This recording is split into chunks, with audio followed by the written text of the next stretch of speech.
Yo estaba de pie en el despacho de mi padre cuando lo encontré. El cajón con llave de su escritorio. Ese cajón por el que había sentido curiosidad toda mi infancia. Él estaba en un congreso médico. Mamá visitaba a mi tía. La casa estaba vacía. Y yo tenía sus llaves. Mis manos temblaban mientras giraba la llave. Dentro había una sola carpeta. Amarilla. Vieja. La etiqueta decía: Emma, historias clínicas. Privado. Antes de continuar, solo quiero agradecerte por estar aquí. Si esta historia te está aportando algo, dale like y suscríbete para que no te pierdas más historias como esta. Y deja un comentario diciéndome desde dónde nos ves. Ahora sí, continuemos. La abrí. Dentro había documentos que nunca había visto. Evaluaciones psiquiátricas. De cuando tenía 8 años, 9, 10, 11, 12. Páginas y páginas de informes describiendo a una niña perturbada. Una niña con recuerdos falsos, pensamientos delirantes, posible esquizofrenia, trastorno de identidad disociativo. Cada diagnóstico imaginable. Pero eso no fue lo que hizo que la sangre se me helara. Fueron las notas en los márgenes, con la letra de mi padre. Aumentar medicación. Sugerir internación si continúa hablando del sótano. Debemos desacreditar cualquier acusación antes de que se difunda. Acusaciones. ¿Qué acusaciones? Seguí leyendo. Encontré una carta. De mi padre al Dr. Brennan, el psiquiatra que me trató durante años. Gracias por su continua discreción respecto a la condición de Emma. Como discutimos, es crucial que sus recuerdos falsos se presenten como síntomas de enfermedad mental y no como eventos reales. La medicación debería ayudar a suprimir estos episodios. Si alguien pregunta, debemos mantener un frente unido. Emma es una niña problemática que inventa historias para llamar la atención. Nuestra reputación depende de esto. La leí 3 veces. Me temblaban tanto las manos que el papel hacía ruido. Recuerdos falsos, no eventos reales. ¿Qué eventos? Seguí hurgando en la carpeta. Encontré fotografías, mías, de niña, en un sótano que no reconocía, excepto que sí lo reconocía, solo que no podía recordarlo. Mi rostro en esas fotos estaba vacío, sin expresión, como una muñeca, y luego encontré el diario. Mi diario, de cuando tenía 7 años. Ni siquiera recordaba haber tenido un diario, pero ahí estaba, tapa rosa, mi letra infantil adentro. Papá me llevó al sótano otra vez hoy. Dijo que es nuestro lugar especial. Dijo que no le diga a mamá. Dijo que si lo cuento, nadie me va a creer porque soy solo una niña. Me dio la medicina que me hace tener sueño. Entrada tras entrada, describiendo cosas que no podía ni procesar, cosas que él hacía, cosas que me obligaba a hacer, cosas que explicaban todo. Las pesadillas, el miedo, los ataques de pánico, la sensación de que algo terrible había pasado pero no podía recordarlo, porque él se había asegurado de que yo no lo recordara. La medicación no era para una enfermedad mental, era para hacerme olvidar, para mantenerme dócil, para borrar la evidencia de lo que me había hecho. Y cuando los recuerdos empezaron a regresar de todos modos, cuando mi cerebro de 8 años empezó a intentar protegerme trayendo el trauma a la superficie, él convenció a todos de que yo estaba loca. Yo tenía 35 años, sentada en el despacho de mi padre, sosteniendo pruebas de que toda mi vida había sido una mentira, que yo no estaba loca, que nunca lo estuve, que cada terapeuta, cada medicamento, cada hospitalización, cada persona que me miró con lástima y susurró: pobrecita, está tan perturbada, había sido parte de su encubrimiento. Él me robó la infancia, la cordura, la credibilidad.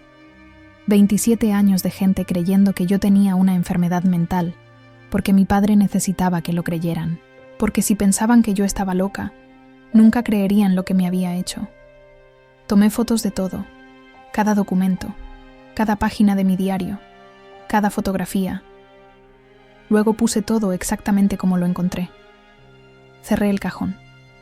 Devolví las llaves a su sitio y empecé a planear. Mi padre volvió 2 días después. Besó a mi madre.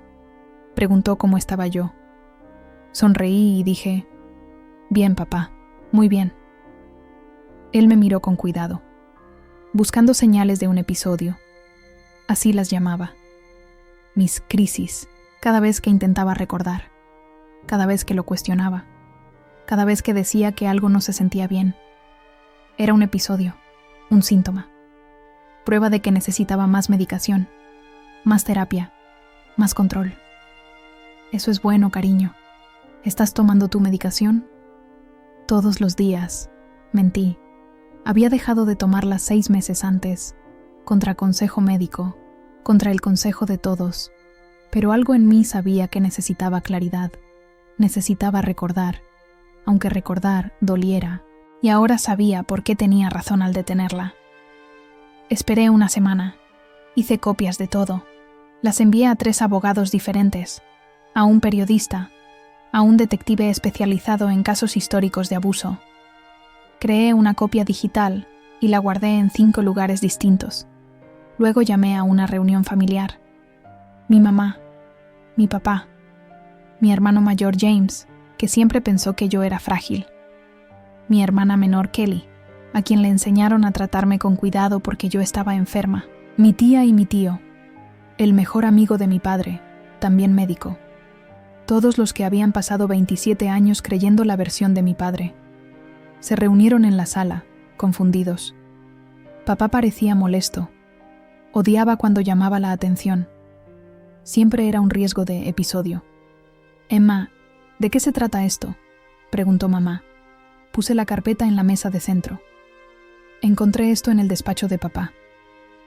El rostro de mi padre se volvió blanco, luego rojo. «¿Revisaste mis archivos privados?». «Emma, eso es completamente inapropiado. Esto es exactamente el tipo de violación de límites que discutimos en terapia». «Ábrela», le dije a mi mamá. «Emma, creo que debes calmarte», dijo papá. Su voz estaba firme, pero podía ver el pánico en sus ojos. «Estás teniendo un episodio. Vamos a buscar tu medicación». «No estoy teniendo un episodio. Ábrela, mamá». Ella lo hizo. Empezó a leer. Su rostro cambió. Confundido, luego sorprendido, luego horrorizado. «Richard, ¿qué es esto?». «No es nada. Los registros médicos de Emma. Ella no debería tener acceso a ellos. No está lo suficientemente bien para entenderlos. Esto es una violación de... Aquí dice que le pediste al Dr. Brennan que presentara sus recuerdos como falsos, que la desacredite». La voz de mamá temblaba. «Richard, ¿qué recuerdos?». Era una niña perturbada. Inventaba cosas. ¿Lo recuerdas? Las historias que contaba. Las pesadillas. Tuvimos que manejar la situación antes de que se hiciera daño o lastimara a alguien más. «¿Qué situación?», preguntó James. Había tomado el diario. Empezó a leer. Su rostro se puso gris. «Deja eso», ordenó papá, usando su voz de médico, su voz de autoridad, la voz que hacía que la gente obedeciera. «Eso es documentación médica privada. Emma está mentalmente enferma. Lo ha estado desde la infancia. Esto es un brote psicótico. Necesitamos llevarla al hospital». «No estoy mentalmente enferma», dije en voz baja. «Nunca lo estuve. Me drogaste. Me gaslighteaste. Convenciste a todos de que estaba loca para que no creyeran lo que hiciste conmigo en ese sótano. Eso es absurdo. Emma, escúchate. Estás paranoica, delirante. Por eso necesitas tratamiento». «Entonces explica el diario», dije. «Explica las notas que escribiste al Dr. Brennan. Explica por qué necesitabas desacreditar a una niña de 7 años. Porque estabas haciendo acusaciones. Acusaciones falsas que podrían haber destruido a nuestra familia, destruido mi vida. Hice lo que tenía que hacer para protegernos». La sala quedó en silencio. Lo había admitido.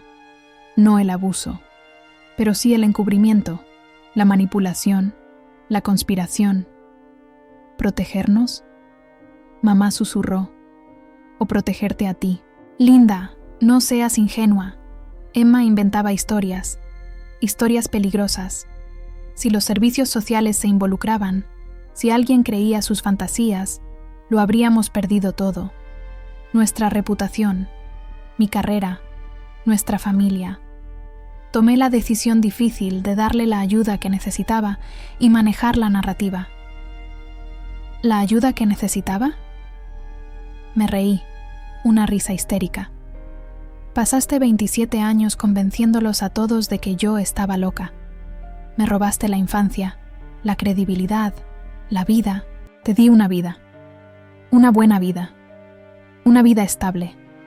En lugar de ser la niña cuyo padre fue a prisión. En lugar de ser destrozada por el sistema. Te protegí. Te protegiste a ti mismo. Mi hermano se levantó. Sostenía el diario. Lágrimas caían por su rostro. Papá, este diario, lo que dice aquí, ¿le hiciste estas cosas? Mi padre lo miró, y lo vi, el cálculo, la decisión. ¿Negarlo todo y esperar que le creyeran? ¿Admitir parte y mantener control? Eligió una tercera opción. No tengo por qué defenderme ante mis propios hijos, especialmente basándome en los delirios de una mujer mentalmente enferma que ha estado entrando y saliendo de instituciones psiquiátricas toda su vida. Emma siempre ha estado perturbada, siempre ha sido inestable. Esto es solo otra manifestación de su condición. Tengo copias, dije, de todo. Ya las entregué a abogados, a un periodista, a un detective. La verdad saldrá a la luz, cooperes o no. Su máscara finalmente se rompió. El padre preocupado desapareció. Lo que había debajo era frío, calculador. Eres una niña estúpida. ¿A quién crees que le van a creer? ¿A un médico respetado con una reputación impecable? ¿O a su hija mentalmente enferma con un historial documentado de recuerdos falsos y delirios? He pasado 27 años construyendo tu expediente psiquiátrico. Cada terapeuta, cada internación, cada medicación, todo pinta exactamente el cuadro que yo digo. Inestable, poco confiable, increíble. Quizás, dije, pero voy a intentarlo igual. Mamá lloraba. Kelly estaba en shock. James miraba a nuestro padre como si lo estuviera viendo por primera vez. Linda, dijo papá. Tú sabes que Emma siempre estuvo enferma. Sabes que hicimos todo lo posible por ella. No dejes que destruya esta familia con sus delirios. Mamá lo miró. Luego me miró. Y volvió a mirarlo. Vete. ¿Qué? Fuera de la casa. Ahora, esta es mi casa. Y Emma es mi hija. Lárgate antes de que llame a la policía yo misma. Se fue. Tomó su auto y desapareció. Luego supimos que fue con un abogado. Empezó a preparar su defensa, a entrenar a sus colegas, a construir su historia, que yo era una mujer perturbada inventando acusaciones falsas después de una vida de enfermedad mental. La investigación duró 9 meses. El detective encontró el sótano. Aún allí, en la casa donde habíamos vivido cuando yo era niña. Los nuevos dueños permitieron la búsqueda. Encontraron rastros, evidencias, cosas que no deberían haber estado ahí si solo fuera un sótano inocente. Entrevistaron al Dr. Brennan. Se quebró. Admitió que mi padre le pidió que recetara de más, que apoyara un diagnóstico falso para desacreditarme, que colaborara para que nadie creyera una palabra de lo que yo decía. Otras víctimas aparecieron. 3 niños más a los que él había tenido acceso por su práctica médica. Sus padres le habían creído cuando dijo que sus hijos estaban perturbados, delirantes, que necesitaban tratamiento psiquiátrico. Usó el mismo método con todos. El juicio fue una pesadilla. Sus abogados intentaron desacreditarme exactamente como él dijo que lo harían. Mostraron cada internación, cada diagnóstico, cada episodio. Me pintaron como una mujer perturbada con resentimiento contra su cariñoso padre. Pero la evidencia era fuerte.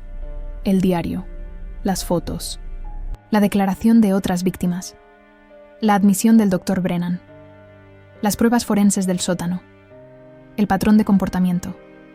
El jurado deliberó 3 días. Culpable, por múltiples cargos, abuso de menores, conspiración, prácticas de prescripción ilegal y más. Le dieron 22 años. Mi padre tiene 68. Tendrá 90 cuando salga, si vive tanto. Mi familia se fracturó. Mamá se divorció de inmediato. James no me habla desde el juicio.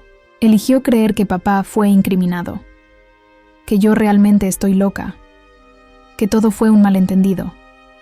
Kelly me visita a veces. Dice que me cree, pero sigue enojada porque destruí a nuestra familia. Perdí amigos, familia extendida, personas que prefirieron pensar que yo mentía antes que aceptar lo que él había hecho. Los susurros me siguieron. Siempre estuvo mal. Dicen que tiene esquizofrenia. Qué triste. Realmente cree sus historias, incluso con una condena, incluso con pruebas. Algunos eligieron su versión de la realidad antes que la verdad. Pero soy libre ahora, verdaderamente libre, no medicada hasta la sumisión, no dudando de mi mente, no preguntándome si estoy loca. Sé que no lo estoy, sé que nunca lo estuve, sé que lo que me pasó fue real, y todos los demás también lo saben, aunque algunos decidan no creerlo. La verdad no me liberó, la justicia sí, y no son lo mismo. Ahora tengo 36 años. Estoy en terapia real, procesando el trauma con una terapeuta que sí me cree, que no piensa que estoy delirando, que entiende que mi enfermedad mental fue inducida por abuso y medicación, no algo inherente a mí.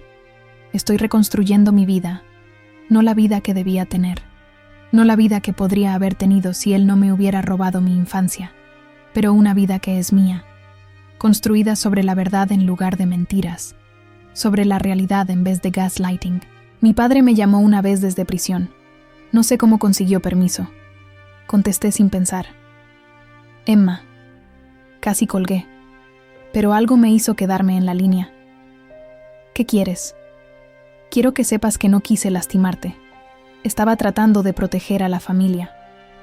Te estabas protegiendo a ti, tal vez, pero también te di una buena vida, escuelas privadas, una casa estable, todo lo que necesitabas.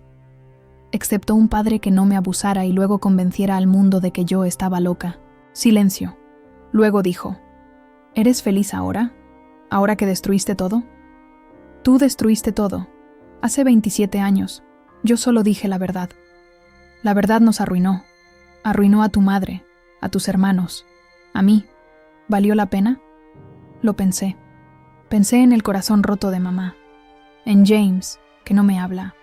En Kelly, atrapada entre la verdad y el enojo. En la familia extendida que se desmoronó. En los susurros y el juicio. En la gente que aún cree que miento. Sí, dije. Valió la pena. Y colgué. Porque la verdad no siempre arregla las cosas.